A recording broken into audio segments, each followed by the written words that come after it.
नमस्कार, मैं हूं अर्चना कौशल और आप देख रहे हैं विकासशील हरियाणा, जिसमें आज हम बात डिजिटलाइजेशन की करेंगे। प्रदेश के मुखिया मनोहर लाल कई बार इस बात का दम भर चुके हैं कि डिजिटलाइजेशन से लोगों की जिंदगी आसान हुई है। अब बिना किसी भेदभाव के पारदर्शी तरीके से हर किसी तक सरकारी योजनाओं का लाभ पहुंच रहा है। पिछले करीब 8 सालों में 100 से अधिक पोर्टल की शुरुआत की गई, जिसके जरिए किसी फरियादी को अपनी फरियाद सरकार तक पहुंचानी हो या फिर किसी जरूरतमंद को सरकारी योजनाओं की दरकार हो, अब घर बैठे पूरी निष्पक्षता के साथ काम हो रहे हैं। प्रदेश में पोर्टल की सफलता को देखते हुए मुख्यमंत्री मनोहर लाल ने हाल ही में 3 नए पोर्टल की शुरुआत की है, जिनमें परिवार पहचान पत्र के लिए ताऊ चैटबॉट, पीडब्ल्यू रेस्ट हाउस और हरियाणा भवन में बुकिंग के लिए पोर्टल की शुरुआत की गई। इसके अलावा दिव्यांग को पेंशन के लिए भी पोर्टल की शुरुआत हुई है। तो चलिए डिजिटलाइजेशन की ओर तेजी से आगे बढ़ते हरियाणा के सफर में आपको ये बताते हैं कि मनोहर सोच से लोगों की जिंदगी कैसे आसान हो रही है।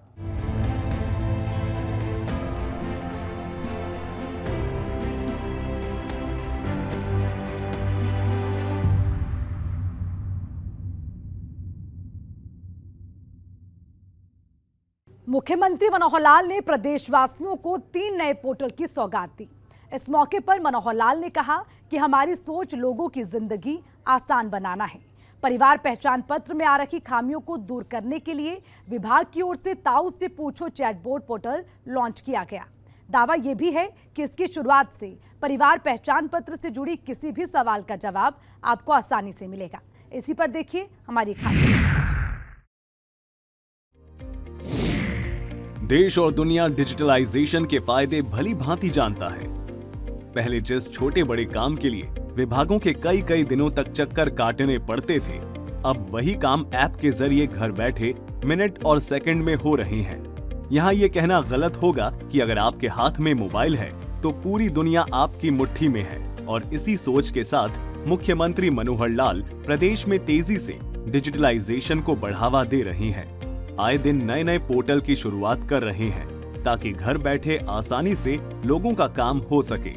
इसी कड़ी में मुख्यमंत्री मनोहर लाल ने 3 और नए पोर्टल की शुरुआत की है, जिनमें परिवार पहचान पत्र के लिए ताऊ चैटबॉट, पीडब्ल्यू रेस्ट हाउस और हरियाणा भवन में बुकिंग के लिए पोर्टल की सुविधा है। इसके अलावा दिव्यांगों को पेंशन संबंधी सुविधा के लिए भी पोर्टल की शुरुआत की गई है। हमारा हमेशा ही फोकस रहा है कि गुड गवर्नेंस, सुशासन, इसके आधार पर चीज़ों को आगे बढ़ाया जाए। ठीक 25 दिसंबर 2014 जिसको हमने पहला सुशासन दिवस के नाते से कहा था, और टेक्नोलॉजी के आधार के ऊपर चीज़ों को बढ़ाने का जो क्रम उस समय शुरू किया था, लगातार उसको हम आगे बढ़ा रहे हैं। और आज भी इसमें 3 ऐसे जो प्रोजेक्ट हैं वो जिनको लॉन्च किया है वो आपके सामने आए हैं, जिसमें सबसे पहले तो चैटबॉट का ये जो एक सोल्यूशन ये दिया गया है। और हमको जैसे पता है कि परिवार पहचान पत्र भी अपने आप में एक यूनिक ऐसी एक चीज़ जो हमने तैयार की है, जिसका लाभ प्रदेश के लगभग 72 लाख परिवारों को उसका लाभ मिलेगा। अब इतना बड़ा प्रोजेक्ट, स्वाभाविक है कि उसके अंदर प्रारंभिक कुछ जिसको कहना चाहिए कि एक निटी-ग्रिटीज ऐसी होती हैं, जो कुछ ऐसी समस्याएं आती हैं, उनको हमने लगातार ठीक किया है। चाहे उसमें राशन कार्ड की बात हो, चाहे पेंशन की बात हो, चाहे चराई योजना की हो, इनकम की हो, वो पर्याप्त संख्या में हमने ठीक किया है। क्योंकि अभी एक ऐसा फ्रेंडली एक पोर्टल बनना चाहिए जिससे किसी भी आदमी को कोई भी जानकारी अपनी लेनी है तो कहीं भी वो ले सकता है अपने मोबाइल से, उसको खोल करके। हरियाणा सरकार कुछ महीने पहले से परिवार पहचान पत्र बनाने की योजना पर काम कर रही है। सरकार का मानना है कि ऐसा कर उन गरीब परिवारों की पहचान की जा रही है जिन्हें सही रूप में सरकारी मदद की आवश्यकता है, ताकि उन तक सरकारी मदद पहुंचा जा सके। लेकिन यहाँ इस बात से इनकार नहीं किया जा सकता कि परिवार पहचान पत्र में कई तरह की खामियां भी सामने आई है, जिसे खुद प्रदेश के मुख्यमंत्री मनोहर लाल ने कई बार स्वीकार किया है और आवाम को ये भरोसा दिलाया है कि किसी के साथ कुछ भी गलत नहीं होने दिया जाएगा।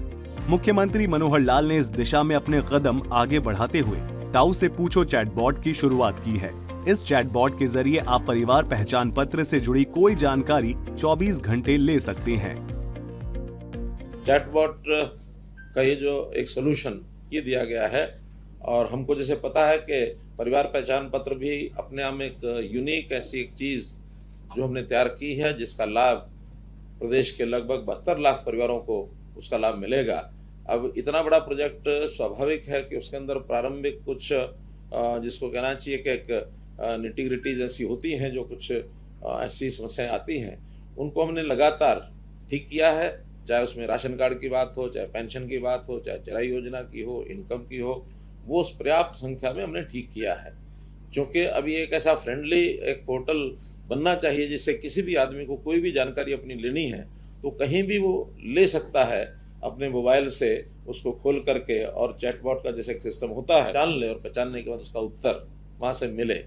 उत्तर भी देंगे ताऊ जी, तो उत्तर जो है हमको मिले। अब इसमें एकदम ये तो नहीं कहा जा सकता कि इसमें कोई गलती नहीं होगी, क्योंकि धीरे धीरे उस सिस्टम को अडेप्टिव होना पड़ता है। जिस आदमी को बोलना है उसकी भाषा, उसकी लैंग्वेज, उसको, और ये सामान्यतः एक बार जो व्यक्ति अपना चैट बॉक्स खोलेगा और वही व्यक्ति बार बार पूछेगा तो उसके उत्तर ठीक आएंगे। लेकिन अगर एक ही चैट बॉक्स को मुझे लगता है अगर अलग अलग व्यक्ति जाके पूछेंगे तो लैंग्वेज की प्रॉब्लम कई बार आती है। अब ये प्रारंभिक चरण हैं, जो भी चीज़ें इसमें होंगी हमारे टेक्निकल लोग इस पर लगातार नज़र रखेंगे। लेकिन अच्छा फ्रेंडली एक विषय, जहाँ भी कई आदमी होता है अपने मोबाइल को साथ लेके रखता है, चाहे वो खेत में जाए, ऑफिस में जाए, घर में बैठे पढ़ने जाए, सैर करते हुए भी अपनी जानकारियाँ ले सकता है। चैट बॉक्स का एक ही इस प्रकार से एक हमने सोल्यूशन दिया है, और मैं समझता हूँ जनता को बहुत इसका लाभ होगा। और जितने उसके प्रश्न होंगे, चाहे उसके जाति के हैं, आय के हैं, व्यवसाय के हैं, जन्मतिथि के हैं, ये सब जो उसको, चाहे उसका फिर आय के साथ उसका सार्वजनिक वितरण प्रणाली यानी राशन कार्ड हो, फिर उसकी चाहे जो भी कोई प्रश्न है, वो सारा जो सूचना डाटाबेस हमारे पास जो कोष बना है, उस कोष में से उसको ये उत्तर त्वरित और सटीक रूप से ये सब मिलेगा। मनोहर राज से पहले बुजुर्गों की हमेशा से ये शिकायतें होती थी कि उन्हें वृद्धा पेंशन के लिए ठोकरें खानी पड़ती है, लेकिन मनोहर राज में प्रोएक्टिव वृद्धा पेंशन की शुरुआत कर पेंशन की टेंशन को हमेशा के लिए खत्म कर दिया है। अब 60 साल का उम्र पार करने पर बुजुर्गों को खुद पेंशन की शुरुआत हो जाती है, और अब इसी तरह दिव्यांगों के लिए भी प्रोएक्टिव पेंशन की सुविधा शुरू कर दी गई है। दूसरा जो हमने प्रोएक्टिव एक पोर्टल बनाया है, वो दिव्यांग सेवा, दिव्यांग की पेंशन, ये सेवा।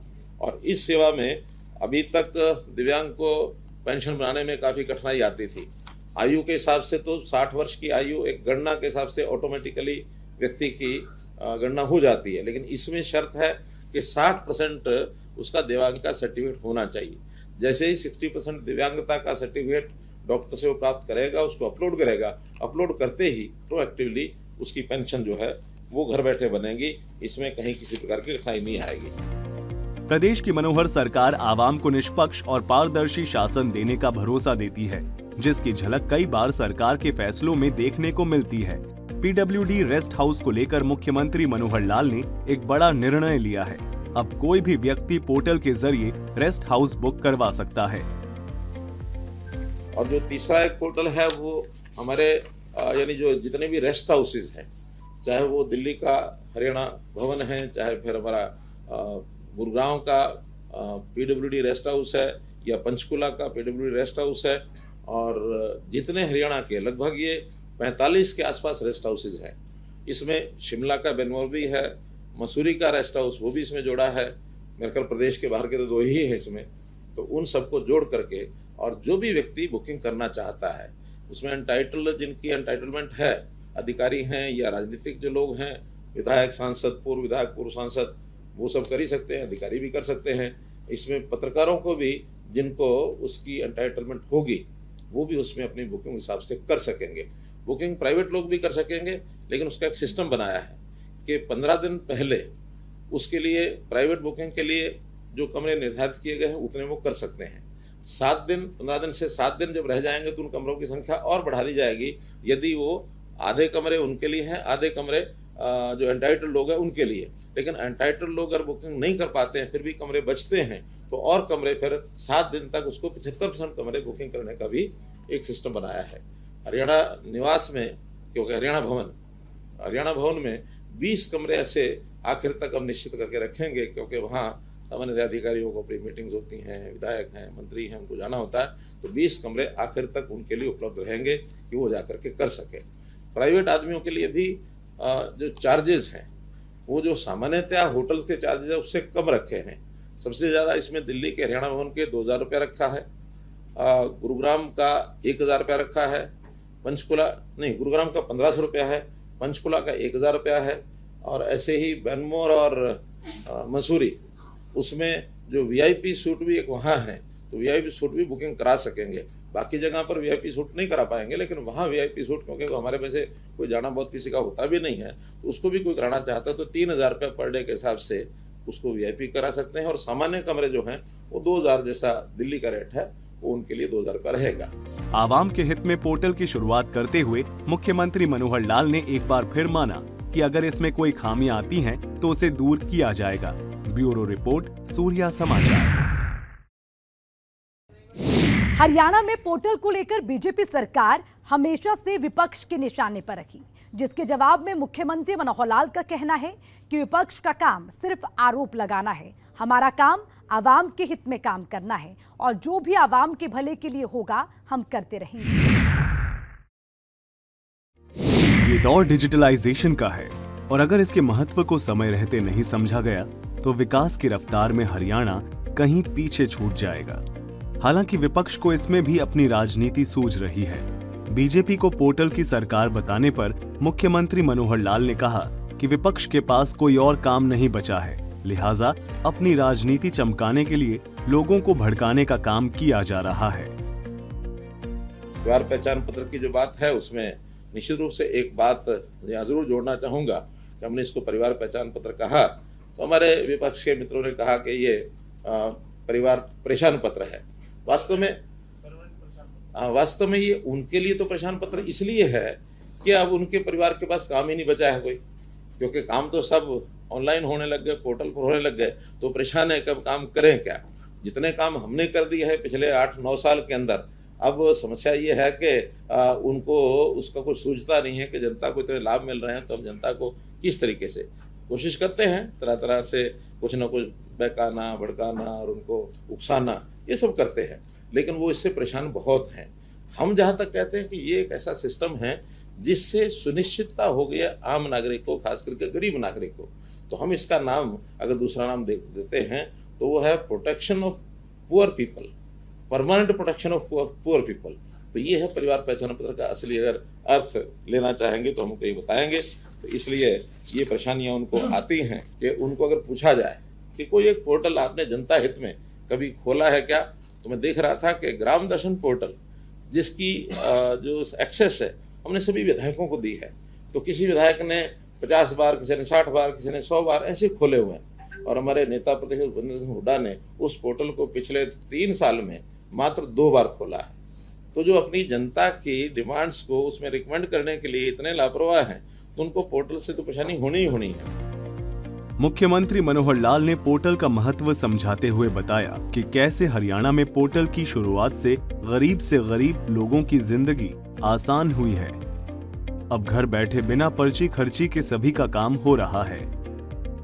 इसलिए इस पोर्टल के माध्यम से जनता तक सीधे कैसे हम पहुंचे हैं, चाहे वो ग्राम दर्शन है, चाहे वो नगर दर्शन है, चाहे वो सीएम विंडो है, और अब हमने एक जन संवाद पोर्टल और जो बनाया है, कुछ दिन पहले उसको लॉन्च किया था, कि जो जनता से आई हुई जितनी भी डिमांड्स हैं, शिकायतें हैं, उन सब को डिप्टी कमिश्नर लेवल पर अथवा मंत्रियों के, मुख्यमंत्री के ऑफिस से अथवा अधिकारियों के ऑफिस से उसमें अपलोड करेंगे। अपलोड करने के बाद मार्क हो जाएगा संबंधित विभाग और उस अधिकारी को, और उस संबंधित अधिकारी और विभाग के जाने के बाद उसका जो निदान है वो उन्हीं को करना है। एक सेटअप सारे अपने सिस्टम में हर एक विभाग को ये बनाना होगा कि वहाँ हर चीज़ का हर ऑफिस में नोडल अधिकारी इन सब पोर्टल्स को अध्ययन करने के लिए, खोलने के लिए और उसको फिर काम करने के लिए, क्योंकि उसकी एजिंग, उसकी जो काम न करने की जो आदत है, ये जो फाइल चलती रहती है, महीनों महीने लटकती रहती है, अब इसमें एनालिसिस हो जाएगा कि कौन सा काम कब उनको मिला और उसके ऊपर उन्होंने कब क्या किया। आखिर एक निश्चित समय में उसके ऊपर काम नहीं करते हैं तो they will take into task. आखिर अधिकारी और कर्मचारी, किसी की मजबूरी हो तो बताएगा मेरी ये मजबूरी है, मैं इस पर काम नहीं कर सकता, तो उसका रिप्लेसमेंट भी होगा।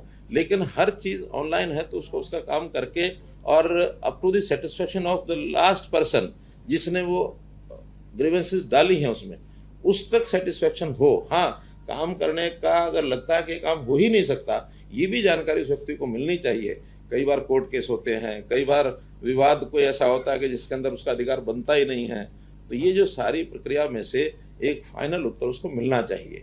हालांकि इन सारी चीज़ों में हमारे और भी कई सिस्टम पहले लागू हो चुके हैं, जैसे कुछ विभागों में सेवाएं राइट टू सर्विस के अंतर्गत उसके दिन निश्चित हैं, तो निश्चित दिनों में उनको सर्विस देनी होती है। अगर वो निश्चित दिन में नहीं देंगे तो ऑटो अपील सिस्टम के माध्यम से जो फर्स्ट अपेलेंट अथॉरिटी है उसको जाएगा।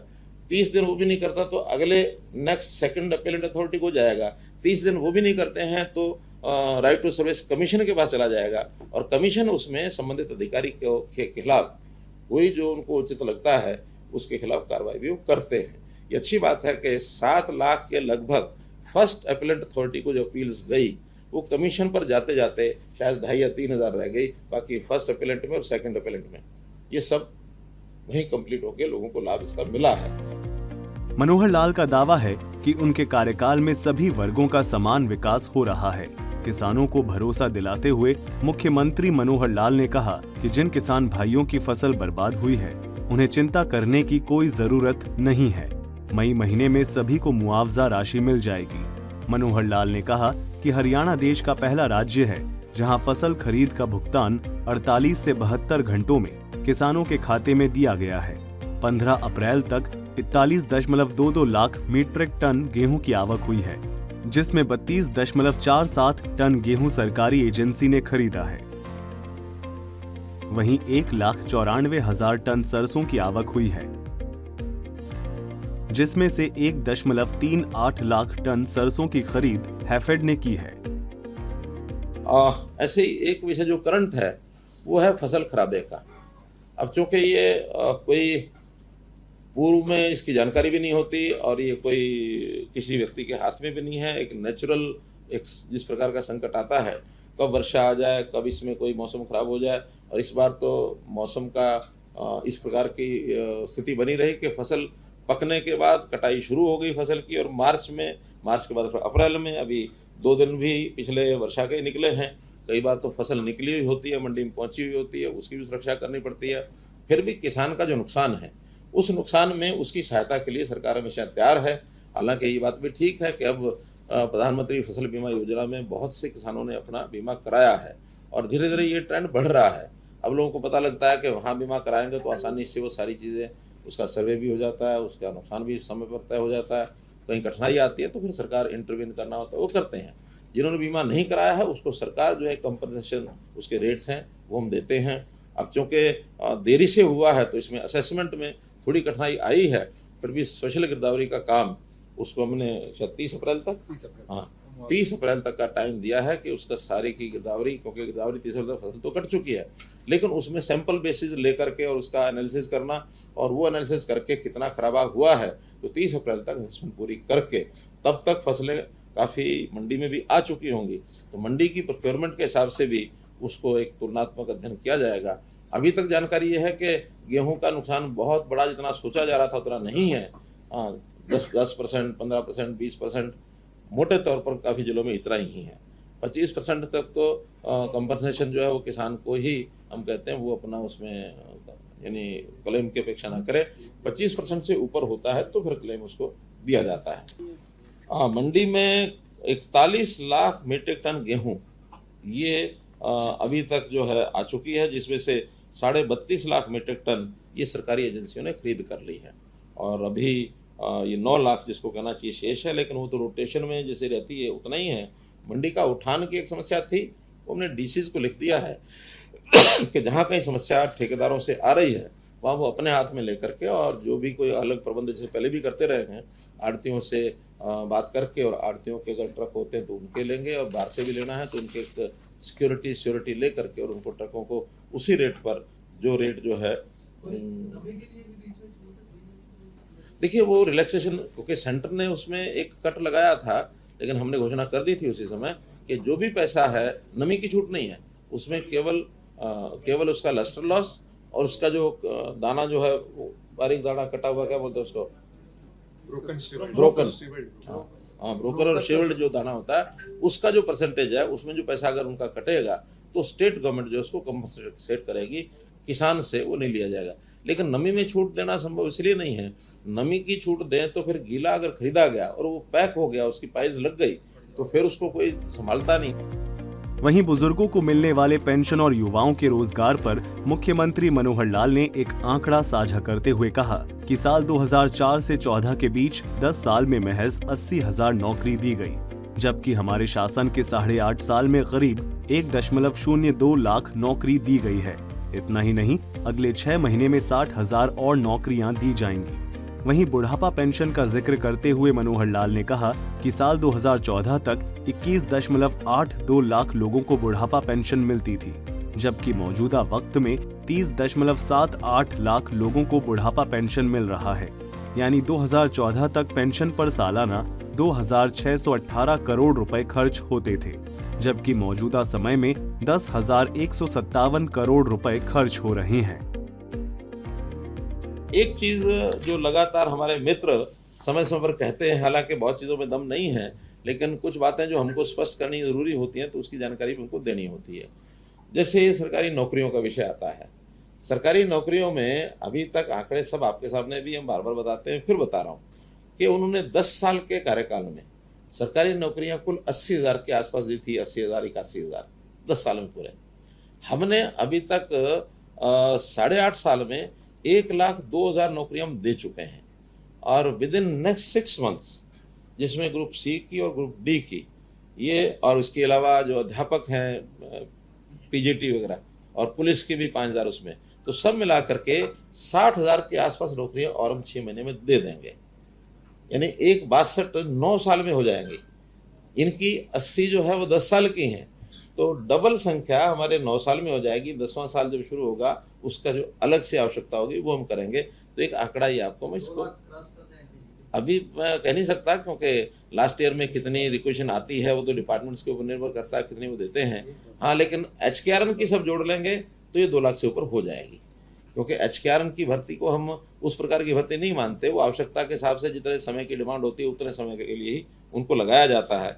और एक चीज़ और जो आपके सामने उल्लेख करूंगा कि इस पेंशन के नाते से जो सामाजिक सुरक्षा पेंशन है, जिसके बारे में ये कहते हैं इतनी कट गई, ये हो गया वो हो गया, अब ये पेंशन की संख्या भी 2014 में ये संख्या थी जब वो छोड़ करके गए थे 21.82 लाख, 21,82,000, और अभी जो है 30,78,000 है। यानी 9 लाख लोग एक प्रकार का ये माने कि 45% उसमें वृद्धि हुई है। इतनी संख्या ज़्यादा बढ़ी, चलो संख्या भी बढ़ गई। फिर जहाँ तक इसका जो टोटल एक्सपेंसेस है, उनके समय में ये टोटल एक्सपेंस साल का होता था 2618 करोड़, महीने का 218 करोड़ था, तो साल का 2618 करोड़, और हमारा अब जो है 2,618 करोड़ की जगह सालाना 10,157 करोड़ होता है। यानी 8-10 साल पहले नौकरियों की क्या स्थिति थी और आज नौकरियां कैसे मिलती हैं। इतना अति उत्साह था लोगों में कि पहले बंडल के बंडल, ढेर के ढेर हमको पैसे इकट्ठे करने पड़ते थे, नौकरियां रेट था। एक व्यक्ति ने तो ये कहा कि आपकी सरकार के कारण से मेरा 25 लाख बच गया। मैं समझा नहीं कैसे बच गया 25 लाख। तो बात तो नौकरी की कर रहा था कि मेरा बेटा नौकरी लगा है, अगर यही कांग्रेस सरकार होती तो ये 25 लाख रुपए में मिलती। मैंने कहा आपको कैसे पता? कहने लगे मैं पहले कांग्रेस में था। वो स्वयं कांग्रेस में था, आज चूंकि उसने आस्था जताई हमारे अंदर, आ भी गया, तो उन्होंने कहा कि वहाँ ये नौकरी 25 लाख से नीचे नहीं मिलती। अब ये भ्रष्टाचार के इतने नंगे नाच सारे के सारे सामने आ रहे हैं और जनता इन चीजों से बहुत प्रसन्न है। मुख्यमंत्री मनोहर लाल का दावा है कि उनके शासन में हरियाणा तेजी से आगे बढ़ रहा है। देश के कई दूसरे राज्यों से हरियाणा कई मामलों में आगे है और पोर्टल की शुरुआत से लोगों की जिंदगी आसान हुई है। ब्यूरो रिपोर्ट, सूर्या समाचार।